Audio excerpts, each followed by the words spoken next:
Le Grand Matin Sud Radio, 7h-10h, Patrick Roger, Cécile de Ménibus. 9h06, la suite des grands débats dans un instant avec nos invités. Et tout de suite, c'est Eric Revel.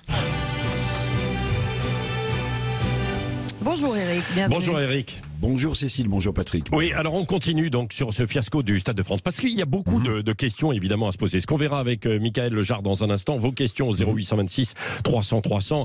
Et alors, ce que disait Elisabeth tout à l'heure, oui mais alors mon Dieu, heureusement, vous dites que ça s'est bien passé, qu'il n'y ait pas eu de victimes dans un stade, heureusement, sauf qu'on est passé pas très loin de la catastrophe. Revenons avec vous, Eric, sur un plan politique, parce que depuis quelques jours, Emmanuel Macron est plutôt discret, voire silencieux, alors que les sujets ne manquent pas, évidemment, comme le fiasco du Stade de France.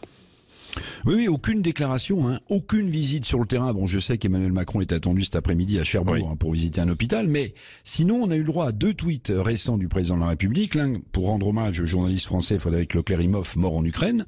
L'autre pour saluer la victoire de La Rochelle face à la province du Leicester en rugby. Et puis c'est tout. Emmanuel Macron garde jusqu'à présent le silence, comme reclus à l'Élysée. Rien sur les élections législatives, rien sur l'économie française en grande difficulté, rien sur l'affaire Abad, et encore moins que rien sur le fiasco donc du Stade de France. La parole jupitérienne si prompte habituellement à s'inviter dans nos vies quotidiennes, eh bien cette parole présidentielle, Patrick, est tout à coup muette. Oui, est-ce que c'est le rôle du chef de l'État de descendre ainsi dans l'arène politique ?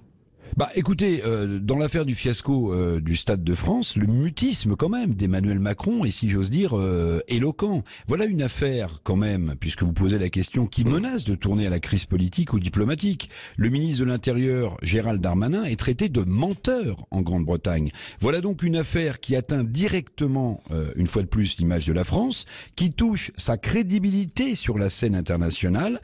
Et le président de la République, il est aux abonnés absents. Pas un mot, pas un tweet.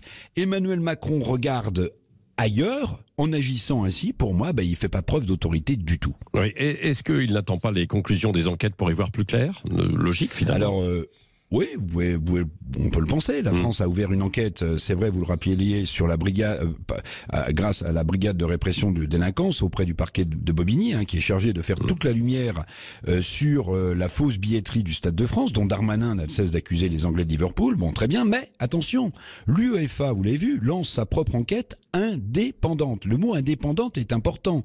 Une enquête, évidemment, pour faire aussi toute la lumière. Mais indépendante, ça veut dire quoi ? Ça veut dire que l'Organisation européenne de football se méfierait des conclusions de l'enquête française. C'est une nouvelle forme d'humiliation, je trouve, pour la France.